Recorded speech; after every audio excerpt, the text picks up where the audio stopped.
Welcome to this webinar on data scientist versus machine learning engineer.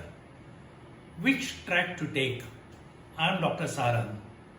It will be hard to find anybody in this world who have not heard of AI.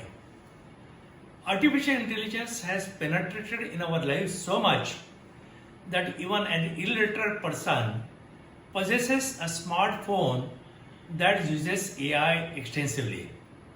AI is there everywhere, right from mobiles to televisions, small sized cars to self driven cars, laptops to even big data centers. With so much of AI penetration in every industry, obviously you understand that there lies lots of opportunities in the field of AI, rather developing machine learning models to impart the intelligence to so-called dumb machines. Are these two roles really different? And if yes, can the same person take up both roles? What skills are required to be a data scientist and to be a ML engineer? I am going to answer these questions in this short video. For this, let us first understand the ML development process. When you train a machine to acquire human intelligence for solving a certain kind of problem, what is it that you need to do? Let me first discuss a few problem statements and then I will discuss the development process for achieving these goals. This is one of the most discussed AI application. I want to sell my house in Boston. What should be my floor price in an auction? You use statistical methods or an AI model that is trained to solve regression problems to estimate the price of your house based on features such as its size, number of bedrooms, its location, and so on. This is model developed on some numerical data and uses algorithms based on statistical modeling.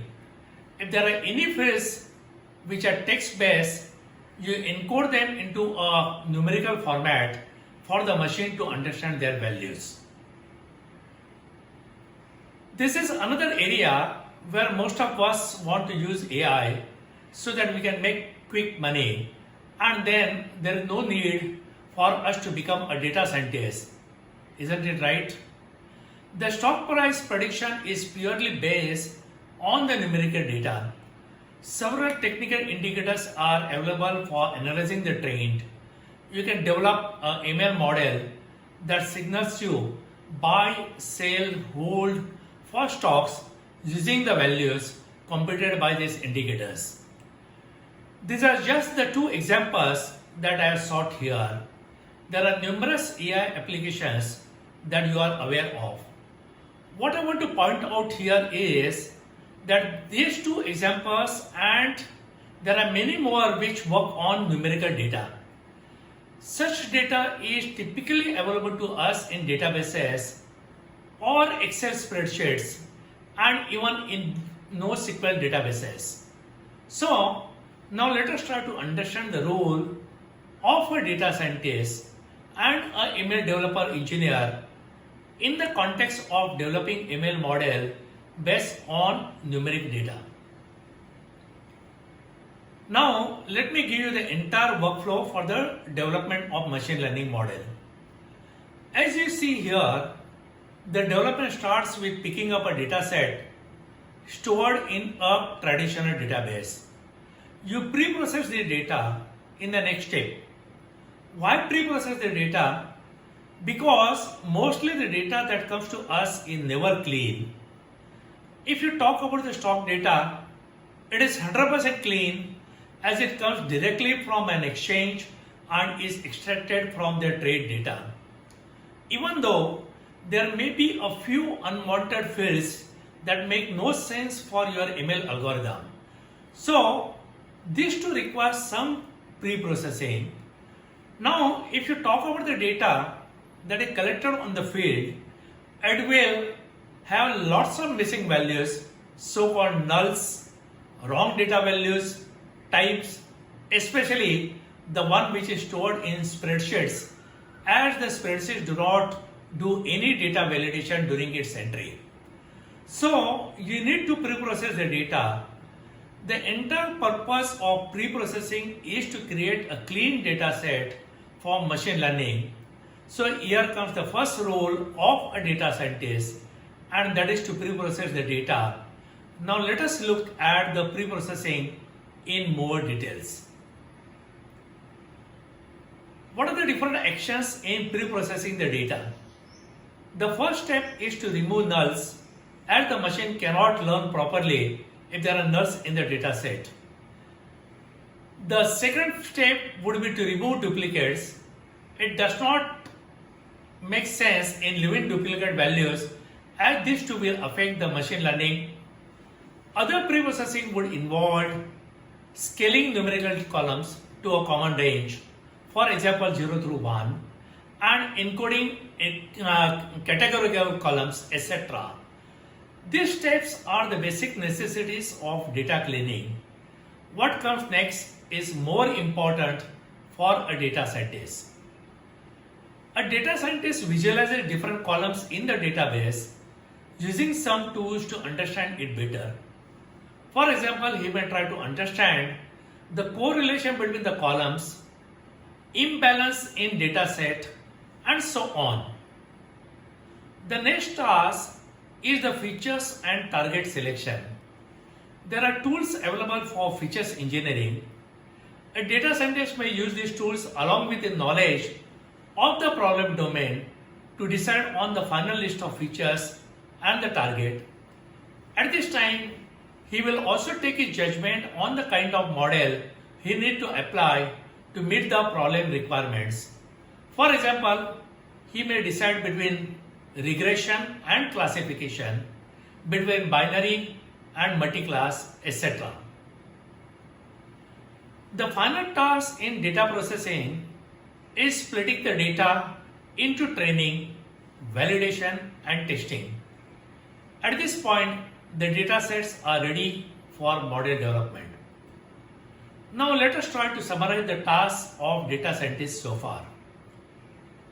We can summarize the process so far into these 4 tasks. To understand the data scientist may use spreadsheets and the database tables. It is very important that the data scientist must possess the domain knowledge to understand the data. If the data scientist knows Python, he may use pandas for the data analysis and creating final data sets for model training. Next, let us try to understand what skills are required to a data scientist. Most obviously, the data scientist should be able to use Excel and databases efficiently to examine the available data. He should be able to use tools like built-in charts in Excel or Python-based libraries like Seaborn to visualize the data. Most importantly, the data scientist must understand the domain.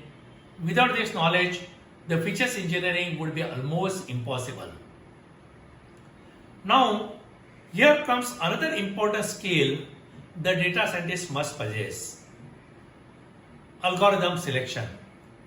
This is the most challenging task, selecting the appropriate algorithm for model training. A huge number of algorithms have been developed by statisticians and mathematicians. This diagram can give you a brief idea of the various algorithms available for training. A data scientist must understand the working and purpose of these algorithms, and then only he will be able to make a wise decision on the appropriate algorithm for this particular business use case. The question is whether the data scientist should himself be a mathematician or a statistician. No, this is not required, as these scientists have already devised and implemented several algorithms. So as a data scientist, you do not have to invent your own algorithms. You just need to understand the workings and purpose of all these algorithms so that you can select the appropriate one. Now we come to the next stage of email development cycle. We have created the workflow as highlighted in this picture. Now comes the remaining portion. As I said, there are many pre-implemented algorithms are available for your use. You just need to call their APIs through Python code. Here comes the important requirement, and that you must be a good coder and understand how to use these APIs. This is where the role of a machine learning engineer starts. Just the way we looked at the tasks performed by data scientists, let us look at what tasks are expected out of a machine learning engineer. We can broadly summarize the tasks as shown here. Let us look at each task in more details. Obviously, you should know Python for making the API call. Though I have been saying Python all this time, it is not necessary that you must use Python for email development.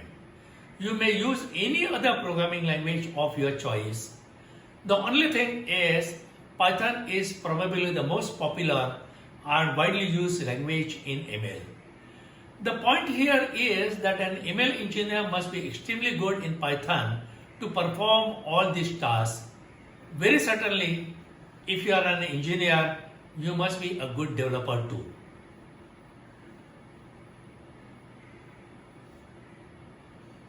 Every algorithm has several input parameters. You must understand the purpose of each of these parameters and their possible values. That is where you need the knowledge of statistics. In short, the engineer must understand the working of an algorithm to select the appropriate set of parameters and their values. Our next task is evaluating the training accuracy.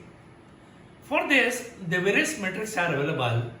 As an ML engineer, you should understand all these metrics and be able to interpret the results. If the model accuracy does not meet your business requirements, you should try another set of parameters.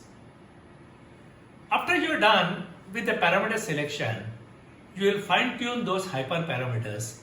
There are tools available for fine-tuning the parameters. One such good tool is Optuna, which does a very good job of fine-tuning the values of the selected parameters.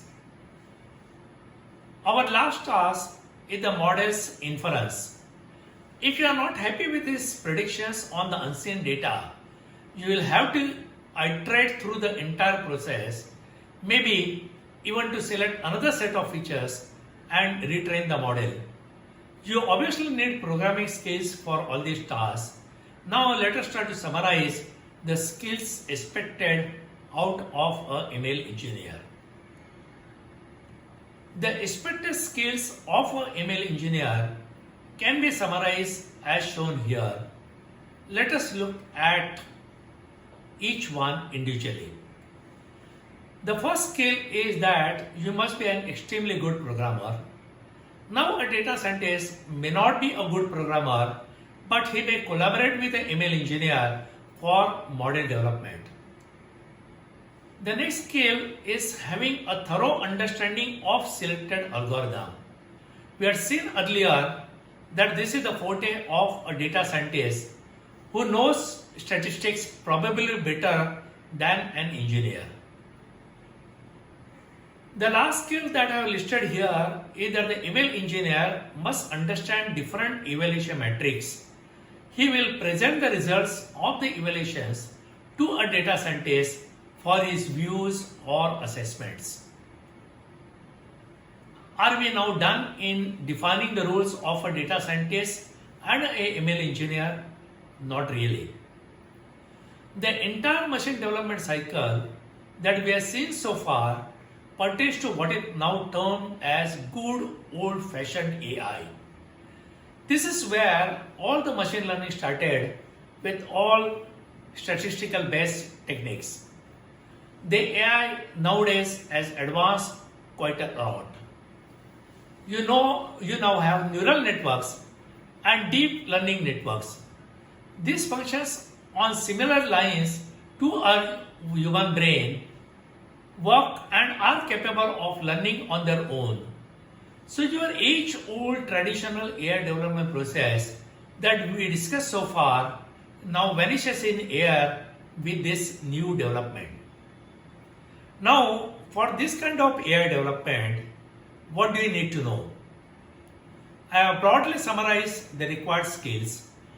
The skills that we are talking about now lie in the forte of an ML engineer and maybe beyond the abilities of the traditional data scientist, just having a deep knowledge of mathematics and statistics. In the first place, the engineer has to have a good concept of artificial neural networks. Secondly, he or she should be able to understand the various network designs that are already available for our purpose.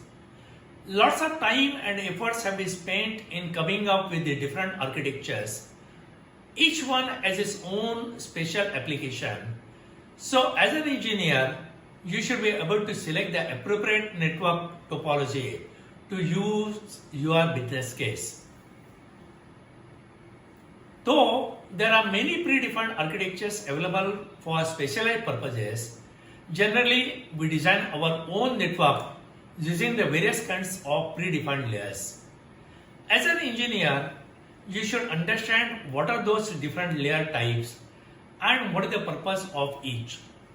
While designing your own network, you must decide on the number of layers, the types of each layer, and the number of nodes in each layer. This is certainly the job of an engineer and not of a data scientist or a statistician. While designing the network, you must define the loss functions for network optimization. An artificial neural network is trained over several iterations, also called epoch, and in each iteration, we optimize the network parameters or the function by reducing losses. As an engineer, you must learn the variable available loss and optimization functions, and in such situations, define your own. Lastly, the engineer has to decide the activation function to be used at the output of each layer for firing the neuron. There are different activation functions for different needs. After discussing these new innovations in AI model development, I will now move on to what is new in data. Now let us look at the types of data we have for developing machine learning applications.